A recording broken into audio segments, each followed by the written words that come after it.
had nothing else to do with my time except suffer. This is of my house that burned down with the tree in front of it. Wow. It says home. Okay. I love that one. That one's fun.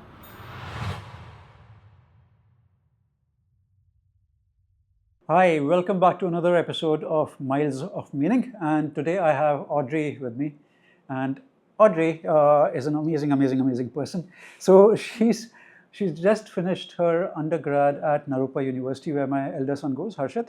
And she's done something mouthful, transpersonal art therapy with focus on psychology and psychedelic therapy. Yes. Right? Yes. So Audrey, just tell me about psychedelic therapy and what's that about? We're focusing on that. I mean, it's a new thing. All right. It's very new, and I think they make a big point of sharing that with you first when you start the class. Because there's so much being done with it. But it's basically using psychedelics to explore yourself in a therapeutic sense. Right. Rather than throwing yourself into the trenches of your own mind. Right. Which I think people do even without psychedelics. So I think it's an interesting tool. And I also think there's a lot of nuance to that. Yeah. So comes in like the art therapy aspect of it. Right. And the psychology. Right. Yeah. I think that psychedelic studies on its own can be maybe a little daunting because it's so ephemeral and personal. And to have tools like psychology and art therapy, right, sort of like frames of reference within something that's so crazy, right, can help you get around a little better. Yeah, but when I told my parents, I'm studying this, they kind of freaked out. They were like, I don't like that. Right, right. And they are very supportive of my studies. I go to this alternative education type school, so obviously there's some merit there, but yeah, they were definitely confused and a little put off, and I think that is also a generational thing, like 70s, 80s, right, 90s, everyone's like, they have that very specific time frame of experience with psychedelics. It became a trend at some points, it killed people at some points, it became dangerous at some points, then it became outlawed. Right. And I think what we're seeing now is like, I've heard people call it a psychedelic renaissance. Right.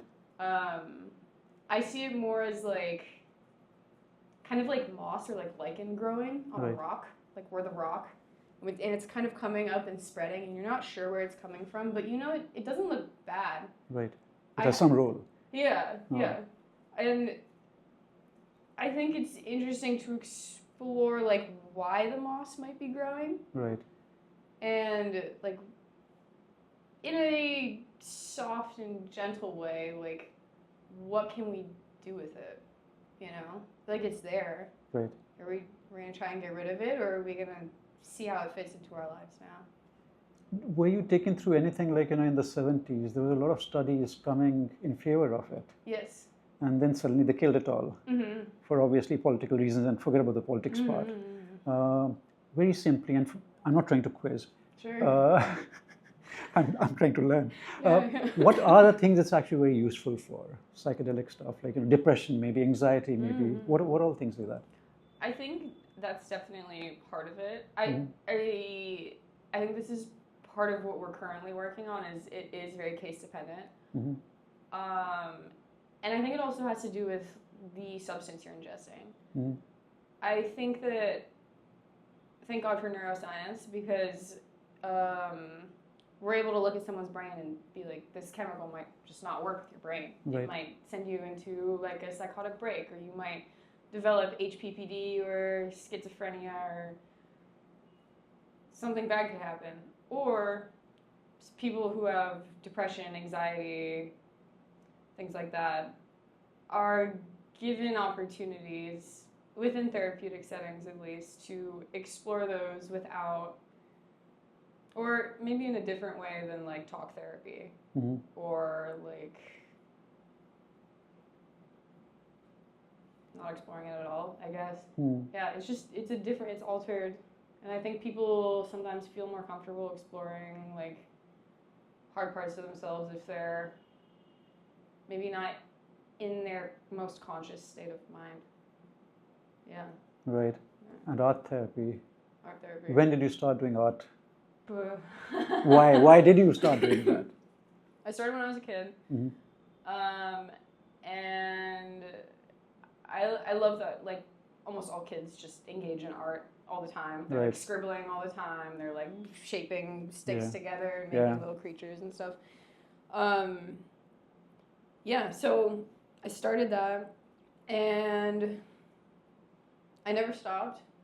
And it's taken me different places. Like, I wouldn't say I'm like studying visual arts specifically, or I am like trying to be a full-time artist necessarily, but I think that art is just super necessary, like, for any person who exists. Like, aesthetics, we're constantly absorbing like how a chair looks or the angles of the light, and our brain is constantly like ingesting this knowledge and adjusting to, like, okay, like, because this and this, we're people that put things together, so it shapes how we think. Right. Yeah, it's weird. And you worked with kids and all that, and you used art therapy. So how does it work? What were your findings with them, and was it effective? Yeah. I think it is, but maybe I'm biased. Yeah, so I taught kids over the summer at a ceramics studio out in Boulder, Colorado, and I loved it. It's so much fun. I think kids are the most like creative little beings. I think they're so weird. And I think that's great for expression, because you just end up like creating whatever pops right in your head.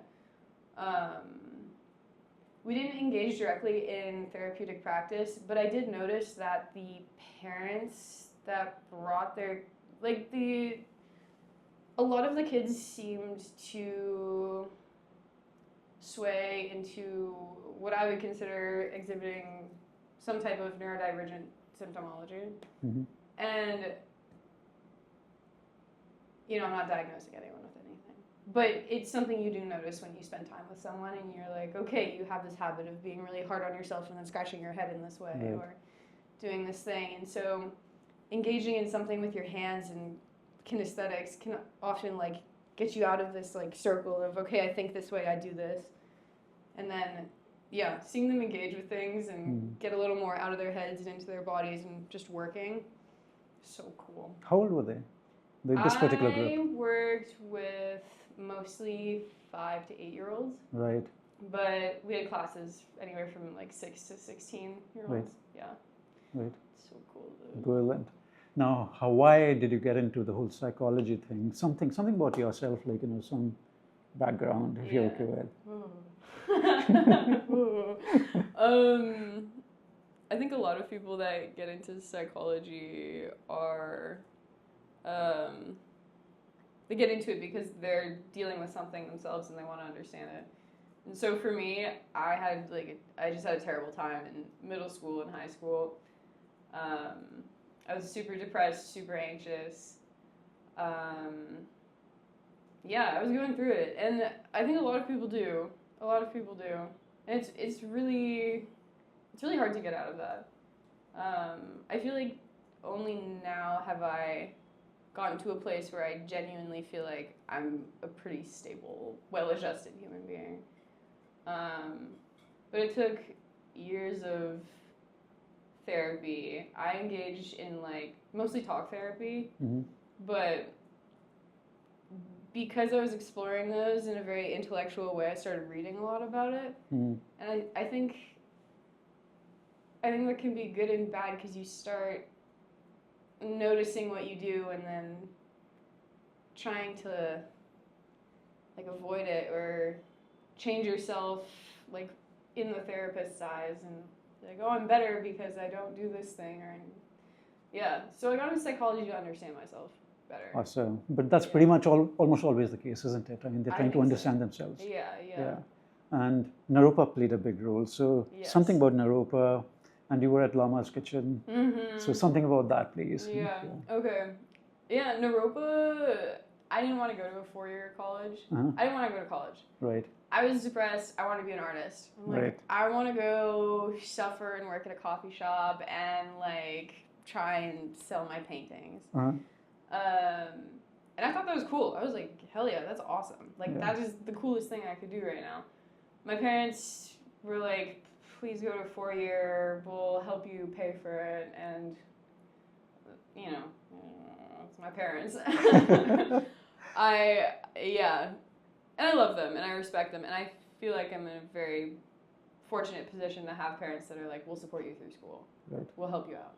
Right. I'm like, okay, cool. So I was looking for art schools. Mm-hmm. Type in art schools. I'm like, okay, whatever, I don't care. And I stumbled upon this like Buddhist-based psychology, alternative, nature-based whatever school in Colorado, and I'm like, oh, that sounds cool. I guess I've been looking into psychology and Buddhism and experimenting with that stuff. Yeah, and I applied, and it was the first place I got into. And I was like, cool, I'm in college now. This works. Yeah, and I feel like I think it's funny that it was so easy to get into because it totally changed my life. Like, it's the reason I'm here. Yeah, in India. Because within art therapy, we focus a lot on, like, it's bringing you out of your head and into your body, and that's because you're engaging with your hands more. You're making something, and so I'm wondering like how that relates to what you do, because I feel like you've touched on stuff, and I really appreciate your outlook just in general, but like with running, I always joke that runners are running from something because it feels so literal to me. And I'm wondering how you work with like someone's mindset when it comes to running. Yeah. So it's actually true. It's actually true. People are running from something, and something is actually themselves. Almost always. They might not admit, they might not even know actually, but they are. And usually when do people pick up running is not in the 20s. Usually it's in the 30s or 40s or 50s or whatever. Interesting. Right? Yeah. So are we calling it midlife crisis or what is it? But point really is there could be multiple reasons for it. It's not as simple as midlife crisis, right? Multiple. So yes, the primary thing actually is they're running from themselves. But the beautiful part about it is if you run, you're discovering yourself as well. So those layers are peeling off. And you need to kind of not do too much about numbers. I think it needs to be about connect with yourself. I think that's the big thing, because in this social media world today, you know, likes and Instagram and reels and all that, I think we're losing in touch with ourselves. I think running gives us that. It's meditative, it's repetitive. So in all meditations, they talk about breathing. Breathing in, breathing out, breathing in, breathing out, right? Same with running, by the way. It's a left and a right, and yes, breathe a little bit, right? It's very repetitive. So yes, it's a meditation in motion. And a lot of people who talk about meditation, they sit in a place. It is actually very meditative. And I think all of us meditate differently. And you know, the point you actually made, doing things with your hands, there's a very good series on Netflix called Know Your Mind or something like that. And the second series of that, third episode, I think, talks about how powerful is it to work with your hands. So again, I'm just kind of connecting to my running. Your hands when you run, and not many people think about hands when they run. Boxers, their footwork is very important when they're punching, by the way, right? To kind of defend themselves and all that. For runners, as much as we keep thinking about feet, how are your hands? If your hands are very stiff, you can't be a good artist, right? But you can't be a good runner either. So it needs to be very relaxed. Again, you're learning how to just connect and just be part of the bigger cosmos or whatever it is. So I think it's very similar in a way to being an artist. I think running is an art. And how you connect with yourself, your body, mind, soul, everything coming together, soul, this souls, if not the SOUL. So just connecting all of it together. Very important role for anxiety, depression. There's a very interesting paper that's come out that talks about, I don't know why we needed that paper, but anyways, it talks about how physical activity is as powerful or more powerful than all the drugs that are given for anxiety, depression, all that. And they're calling it if you're not advising physical activity for psychological conditions, they're calling it malpractice now. Really? They've gone to that extent. Wow. Yeah. And so that's just very fascinating. So it all connects together, your art and dance and stuff like that, It's interesting hearing that because at the age I was super depressed, I was engaging in hardcore sports every day. And that being Yeah, and that being lacrosse. Lacrosse. So I've played lacrosse since I was 7 years old.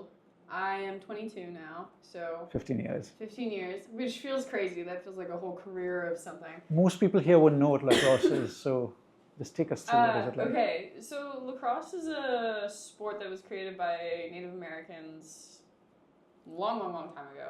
Okay. I lived in Washington for a while. I had this fixation on their culture because it's everywhere in upstate. One thing led to another. Lots of kids play lacrosse up there. Lacrosse is a game with a stick, and then you have a net on top. Right. And you're catching and throwing a ball. Right. There's a goal. There's a goalie. Team sport. I think it's formatted pretty similarly to soccer. All right.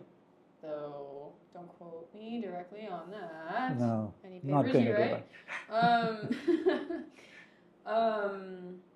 But yeah, I fell in love with lacrosse pretty quickly. Right. We moved shortly after that back to California. Desperately looked for a team, found a couple. It wasn't a big thing. It became bigger and bigger as I continued to play. And by age 12 or 13, my coach was recommending that I start focusing on going D2, D1 in college. Right. So... And what is that? Indian audience would not know D1, D2. Yeah. Basically the highest ranked thing you can do in college in terms of sport rankings. Yeah. And I didn't really care about that. The thing about authority, I was like, okay, whatever. I just love playing. Yeah. I love this game. Yeah. So 5 or 6 days a week, I would do the younger kids practice, and then I go to the older kids practice. Those were each about 2 hours. So every day I do 4 hours of practice. We're running a mile most days around the track, and then also running for those hours. It was a lot of running. Right. And I developed like a huge dislike for running. Right. I love the game. I love getting out of thinking that I'm running and engaging in the team sport itself. Right. And it impresses me that you have so many people that come to you and are like, I want to run. Right. Like, what the No, but why the dislike? I have really bad asthma. Right. I have terrible asthma. Right. They call it asthma. I've just had a cough since I was a kid, and an inhaler helps sometimes. And you're okay while you're doing your lacrosse? I would usually carry an inhaler on me, or I'd run to the sidelines, someone would throw it to me and throw it back up. Yeah. So both my kids had asthma. They moved to the mountains, Missouri, Weinberg Allen School, all that, and they got suddenly all clear on asthma front. And now Harshit used to run for the college, and Rain still is in the college team, school team. Yeah. So it's very fascinating. But what I'll say is, as much as people come to me for running a lot and all that, I think strength training is very important. Movement is very important, actually. Leave strength. I think what you're doing is you're doing movement. And I think that's beautiful. It doesn't matter which form. It could be lacrosse, it could be dance therapy that you would tell people. I think that's more important. Move. We were made to move. Yes. So I think that's the important part. Or art therapy for that reason. Yeah. So whatever it be, whatever works for anyone, why not? Yeah. So I have a question for you in that regard. I feel like, I'm assuming that most people come to you because they're willing to move. What would you do for someone who's not? No, I get both, and I do get people. So I deal with back pain, knee pain, and they don't necessarily come because they're runners or want to be runners. They just want to get out of pain, and so that's a decent amount of work I do with them. So the thing is, we all know, exercise and movement is good for us. The biggest problem is discipline, and what we really need to figure out is, I usually tell people, if you come to me and you trust me, obviously you come because of that, stick with it for about a month or two. Don't do it because you like it or hate it. Do it because I say so. Right? So commit and figure out why that commitment. It could very well be get hold of 5 other friends and we'll do something, some activity together, and I'll be kind of monitoring or whatever. I'm like the team captain if it were. So figure out whatever works for you and how do you stick for the month or 2. Once you've done that, you don't need me after that. And for that reason, what we end up doing is we'll ask people to come to the clinic, for example, saying, come to us for about a month. Forget about the business part of it, but the more important part is I'm creating discipline for you. Right. I'm creating a habit for you, by the way, by coming in. And in a month or 2, you don't need me anymore. So that's a very important one. We need to figure that part out because once you get that, game on. Right? And again, breathing. Breathing is very important. I mean, we can talk about breathing exercise separately, but that's very important for you. That you need to be doing that. In asthma, that's a very big one. Yes, yeah. Your back, your spine is very involved in it, and if your ribs are tighter, because you're scared to breathe in asthma, right? So you end up going like that, and your rib cage is becoming more of a cage, and your lungs don't have capacity to move. So once you have mobility there, and that's why I say loosen your hands.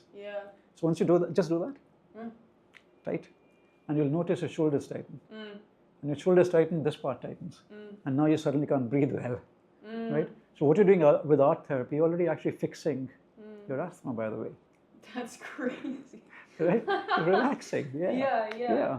Because most asthmatics are like that. Right? They'll be very tight around here.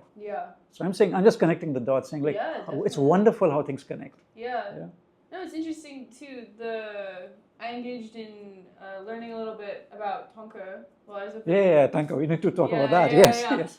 It actually relates very directly to everything you're saying, which is super cool. Yes. So what is Tonka? I mean, most people don't know what it is, and oh my gosh. I'm gonna butcher this. That's okay. Your version of it. Tonka is a practice where traditionally you engage in the mantra and the scriptures, and it's usually monks who are doing this, like Tibetan monks. But as geopolitics have happened, they've started sharing this to preserve culture and preserve the practice. Right. The practice itself is a mindfulness practice, which is why it's reminding me of this conversation. The breathing specifically is something that while I was learning these became very important. Right. They while you draw each line, it's if you focus on the line itself, it gets wobbly, it gets weird. If you focus directly on your breathing, the line comes through perfectly. Beautiful. That's like running. Yes. Awesome. Totally. That's so cool. Because I would never think that about running because I'm still a little... So the moment you think about where your leg goes, where your hand goes, you lost it. Yes. And that's literally what you're saying. You think about the line, and the line's not there then. Totally. The right way. Yeah, it's weird how it all takes us to the same place. Amazing. Yeah. So we have Tara and Buddha joining us today. Yes. So that's Buddha. This one's Tara. But we'll introduce Buddha first because that's how I did it. Yeah. And then there's a original like practice one under it that you follow, but it's you were talking about what were you talking about? Like,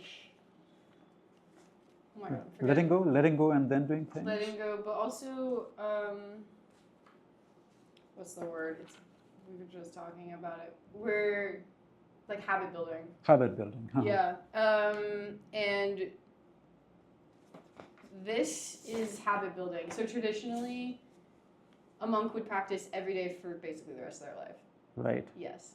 Right. And like once they continued to tell me like, yes, you can learn these and you can figure out like the skills you need and the different ratios you need, but you need to be dedicated for the rest of your life.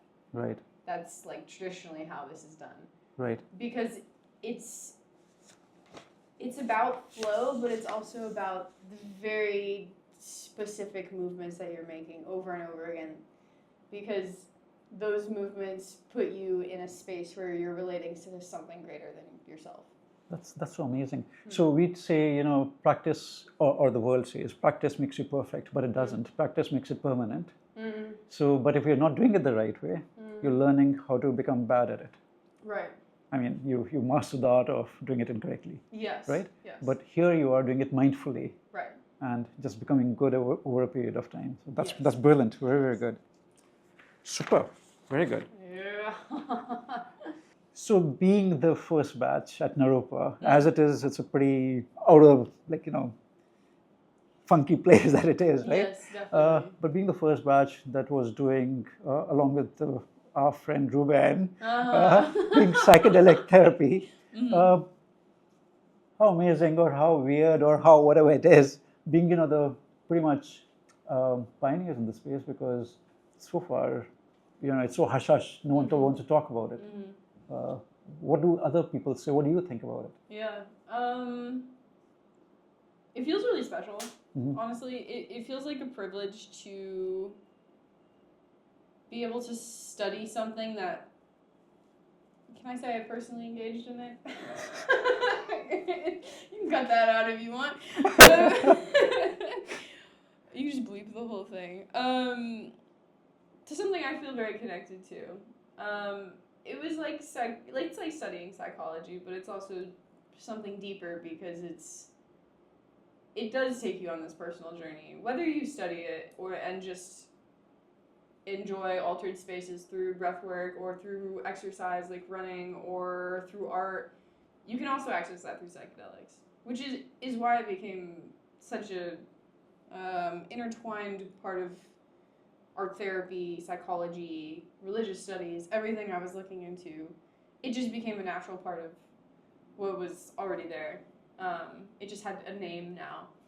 And I think a lot of people already engage with these ideas but don't relate them to psychedelics. It's like the moss I was talking about in the beginning with the rock. Yeah, I want to go back to like anyone can access those spaces all the time. And what I hear about a lot is the runner's high. Exactly. I've never experienced it. Right. Yeah, and I don't trust people that say they have. There is something called runner's high. Now the trick with runner's high is you have no idea when it'll come. It's a bit like, it's a random example here. Sure. You're dating, you know, you date expecting it'll be the right match, kind of a thing, but you don't know. You have no idea when with that person, if at all, or with which person. You don't know, right? That right feeling, that perfect feeling. It doesn't matter for how long. Forget about that part, right? It's a bit of that high, saying you have no idea when you go do it, when you go run. I would just say one thing. The problem in the society today is too much about the numbers. You know, I'm running a full marathon, I'm running a half marathon, and this time and that time, and heart rate this, heart rate that. I would say, to hell with all of that. I think you need to connect with yourself. Yeah. The more you do that, higher a chance of feeling the high. So exactly what you're saying. The more you let it be, the higher the chance of that coming together for you. And what happens is it can happen to someone who's running a shorter distance, like a kilometer or two. If you're at the right pace, right environment, right mood, you have that high. And what happens then is, once I was actually running like a longer distance, or I'll actually tell you about a friend who was running a 555 kilometers at my race, 2019, in Ladakh. And this guy had covered 500 plus kilometers. And then he was running a kilometer at a pace of 5 minutes or lesser after having run 500 kilometers for 5 days, all right? He was on a high, total high, and other people couldn't keep up with him. And one of our, you know, guests on this podcast. As a teenager, I now don't really enjoy physical activities. I feel a little bit burnt out. I'm wondering how one could maybe rekindle their enjoyment of something like that. Something from when they were younger, but maybe in the microcosm of exercise or physical fitness or anything like that. See, you are already very connected to yourself, okay? And I'm not trying to patronize you when I say that. Thank you. But the thing is, in today's world, that's the biggest issue. We aren't connected with ourselves. We're not listening to ourselves enough, right? Now, you are, as I said. Now, I've seen you move sometimes. So your dance therapy, your yoga is physical activity. It does not have to be a sport. It doesn't have to be running. It doesn't have to be swimming, by the way. Dance could do it. So why not, right? So why are we putting those labels unnecessarily? Right. When you're actually doing art therapy, that's manual therapy. That's movement therapy, Yeah. right? So it's totally fine. It's totally fine just to kind of do that and be, hey, listen, that works. And the thing again is this whole thing about hate, like, dislike, all that. You know the phases. Yeah. Again, the harder you try liking something, I mean, come on, never works in a relationship. Yeah. Same anyway. Yeah. Yeah. So don't force it. Yeah. It'll come when it does, Yeah. right? When it's good time, it will appear. It'll come. Yeah. Let it be. Why force it? Yeah. I think that's so necessary right now. Like you talked a little bit about social media, and I think that fitness is something that's so glorified on social media. Yeah. And it disciplined, but to an extent where you're then kind of torturing yourself. Okay, so on that point, Yeah. so social media only talks about when you exercise. It talks about when you're happy, all of that stuff. A couple of days back, and I was wanting to cover this in the podcast anyway, so great, why not? Perfect. What happened was I was mentally not in the right space at all. And there's this young therapist of mine, like she's been with me for now 3 months or something, not very old and all that. And with the way I work, she's very new to it. And people come to me for pain, physical pain and mental pain. And I was struggling myself.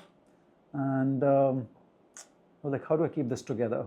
Yeah. Because they're coming with their 10, 15, 20-year-old years of pain. Yeah. And this young girl's there, and how would she look at me if I just break down? Because I was on the verge of just breaking down. And I felt like a fraud. I was like, who am I to help anyone when I'm struggling myself? So all I'm really saying is I think we need to be kinder to ourselves. We need to be the way we are, and it's okay not to force. And I think that's important. Yeah. I think we missed that point, and just take it easy. Definitely. It's all good. Yeah. Yeah. Yeah. There'll be good days, there'll be bad days, and as some friend said, it'll pass. Or I would say, hey, maybe you'll pass, but that's okay. It's all good. Yeah. So let it be. Don't force. Yeah. I feel like that's been my biggest takeaway from India and Good. traveling is Yeah. like letting things be easy. Yeah. Yeah. Just being gentler. To yourself. Yeah. I think that's the biggest issue. Yeah. We are not gentle to ourselves. Yes. Yeah. Yeah, we're very aggressive because we think that I think people. Speaking as a person, I'd like to say people think that discipline is often like an aggressive enforcement of something. And it's never this way, by the way, discipline. Right. It's not even this, actually. Yeah. It could very well be that. Yeah. It could be waves, right? Yes. And it's okay. Yeah, no one talks about that. So Yeah. I'm glad that you are because I feel like it makes a lot of people pretty crazy. Do you have anything else you want to talk about? No, this is good. Thank Okay. you so much Yeah, for thanks coming for on having this. me. And Yeah. awesome. Thank you, Audrey. Yes, thanks for having me. Thank you. Oh my gosh.